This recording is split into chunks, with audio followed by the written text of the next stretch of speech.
Iran സംഘർഷം വീണ്ടും ആഗോള വിപണിയിൽ ആശങ്ക സൃഷ്ടിക്കുകയാണ്. യുഎസും ഇറാനും തമ്മിലുള്ള മൂന്നാം ഘട്ട ചർച്ച ഫലം കാണാതെ പിരിഞ്ഞതോടെ യുദ്ധഭീഷണിയുടെ നിഴൽ വീണ്ടും ശക്തമായി. ഈ അനിശ്ചിതത്വമാണ് രാജ്യാന്തര വിപണിയിൽ വലിയ ചലനം സൃഷ്ടിച്ചത്. സുരക്ഷിത നിക്ഷേപം എന്ന നിലയിൽ സ്വർണത്തിലേക്ക് വലിയ തോതിൽ വാങ്ങൽ ഒഴുകിയതോടെ വില കുതിച്ചു. വെള്ളിയും അതേ പാത പിന്തുടർന്നു. അതേസമയം ഗൾഫ് മേഖലയിലെ സംഘർഷ ഭീഷണി ഉയർന്നതോടെ ക്രൂഡ് ഓയിൽ വിലയും ഉയർച്ച രേഖപ്പെടുത്തി.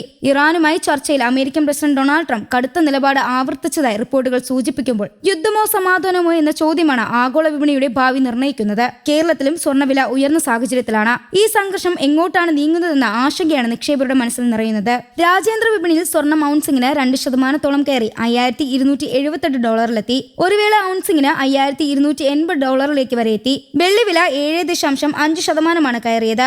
ഇറാൻ US യുദ്ധഭീഷണിക്കിടെ സുരക്ഷിത നിക്ഷേപം എന്ന നിലയിൽ വാങ്ങൽ കൂടുതലാണ് കാരണം. കേരളത്തിൽ ഇന്നലെ സ്വർണ്ണവില ഗ്രാമിന് 50 രൂപയാണ് കൂടിയത്. ഇന്നും വില കൂടാനാണ് സാധ്യത.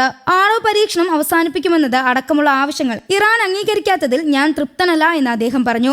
എന്താണ് നടക്കുന്നതെന്ന് കാത്തിരുന്ന് തന്നെ കാണണം. സൈനിക നടപടിയിലൂടെ അല്ലാതെ കാര്യങ്ങൾ പരിഹരിക്കണമെന്നാണ് ഞങ്ങൾ ആഗ്രഹിക്കുന്നത്. പക്ഷെ ചില സമയങ്ങളിൽ സൈനിക നടപടി അനിവാര്യമായി വരും. ലോകത്തിലെ ഏറ്റവും മികച്ച സൈന്യമാണ് യുഎസിനുള്ളതെന്നും അദ്ദേഹം കൂട്ടിച്ചേർത്തു. മേഖലയിൽ US ഇറാനും സൈന്യ വിന്യാസം നടത്തുന്നതിനിടെയാണ് മുന്നറിയിപ്പെന്നതും ശ്രദ്ധേയമാണ്. അതിനിടെ ഇസ്രായേലിലെ എംബസിയിൽ നിന്ന് US ഇറാനിൽ നിന്നും UK ജീവനക്കാരെ പിൻവലിക്കാൻ തീരുമാനിച്ചതും ആശങ്കയ്ക്കിടയായിട്ടുണ്ട്. പല രാജ്യങ്ങളും ഇറാനിലേക്കുള്ള വിമാന സർവീസുകൾ റദ്ദാക്കണമെന്നും റിപ്പോർട്ടുകൾ പറയുന്നു. അടുത്ത ആഴ്ച US state secretary Marco Rubio Israel സന്ദർശിക്കുന്നത് നിർണായകമാകും. ഇറാൻ അടക്കമുള്ള പ്രശ്നങ്ങൾ ഇസ്രായേലുമായി ചർച്ച ചെയ്യുമെന്നാണ് വിവരം. ഇറാൻ US യുദ്ധമുണ്ടായാൽ വിതരണം തടസ്സം നേരിട്ടേക്കുമെന്ന ആശങ്കയിൽ ക്രൂഡ് ഓയിൽ വിലയും 2% കുതിച്ചു. ബ്രെന്റ് ക്രൂഡ് ബാരലിന് 2.45% കയറി $72.48 മർബൻ ക്രൂഡ് 1.70% WTI 2.78% വർദ്ധിച്ചു.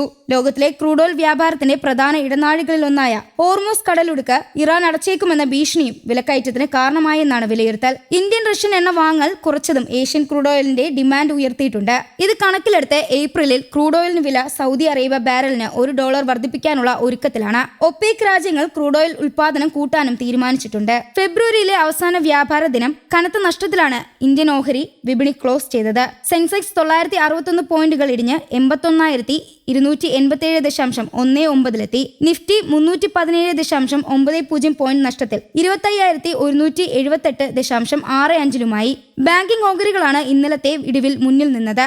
ICICI bank, Kotak Mahindra bank എന്നിവ 2% നഷ്ടത്തിലായി. HDFC ബാങ്ക് 1.3% ഇടിഞ്ഞു.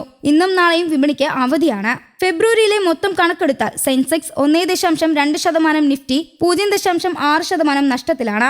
US വ്യാപാര തർക്കം അഴഞ്ഞതും കമ്പനികളുടെ മെച്ചപ്പെട്ട പാദബലം ചെറിയ തോതിലെങ്കിലും വിദേശ നിക്ഷേപകർ തിരിച്ചെത്തിയതും വിപണിക്ക് അനുകൂല ഘടകങ്ങളായിരുന്നു.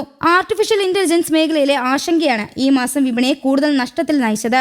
നിഫ്റ്റി IT സൂചിക ഇടിഞ്ഞ് 19.5% ആയി. 2008 സാമ്പത്തിക പ്രതിസന്ധി കാലത്ത് സൂചിക ഇടിഞ്ഞ് 20.9%. ഇന്നലെ US വിപണിയും നഷ്ടത്തിലാണ് ക്ലോസ് ചെയ്തത്. പ്രതീക്ഷ തെറ്റിച്ച് US ഉൽപാദന വില സൂചികയും AI പരിഭ്രാന്തിയുമാണ് വിപണിക്ക് കുരുക്കായത്. ഇപ്പോൾ ചില മേഖലയിൽ മാത്രം ഒതുങ്ങിയിരിക്കുന്ന AI ഭീഷണി എല്ലായിടത്തേക്കും വ്യാപിക്കുമെന്ന ആശങ്കയും വിപണിയിലുണ്ട്. ഫിൻടെക് കമ്പനിയായ ബ്ലോക്ക് ഇന്നലെ 4000 പേരെ പിരിച്ചുവിട്ടതും ആശങ്കയ്ക്ക് കാരണമായി. ഇന്നലെ ഓഹരി വിപണി അടച്ച ശേഷം പുറത്തുവന്ന GDP കണക്കുകൾ നിക്ഷേപകരുടെ ആത്മവിശ്വാസം വർദ്ധിപ്പിച്ചിട്ടുണ്ടെന്ന വിലയിരുത്തൽ വന്നിട്ടുണ്ട്. ഒക്ടോബർ-ഡിസംബർ പാദത്തിൽ പ്രതീക്ഷിച്ചതിനേക്കാൾ കൂടുതൽ വളർച്ച നേടിയെന്ന റിപ്പോർട്ട് തിങ്കളാഴ്ച വിപണിയിൽ ആശ്വാസമാകും. GDP കണക്കുകൾ പുറത്തു വന്നതിന് പിന്നാലെ നിഫ്റ്റി കുതിച്ചു. തിങ്കളാഴ്ച വിപണി ഉയർന്ന് വ്യാപാരം തുടങ്ങുമെന്നാണ് ഇത് സൂചിപ്പിക്കുന്നത്. Banking, capital goods, FMGC, auto തുടങ്ങിയ മേഖലയിലെ ഓഹരികൾ ഇതിന്റെ പ്രതിഫലം ഉണ്ടായേക്കും. രാജ്യാന്തര സാഹചര്യങ്ങൾ വിദേശ നിക്ഷേപകരുടെ നിലപാടും വിപണിക്ക് നിർണായകമാകും. News desk, Kerala Kaumudi.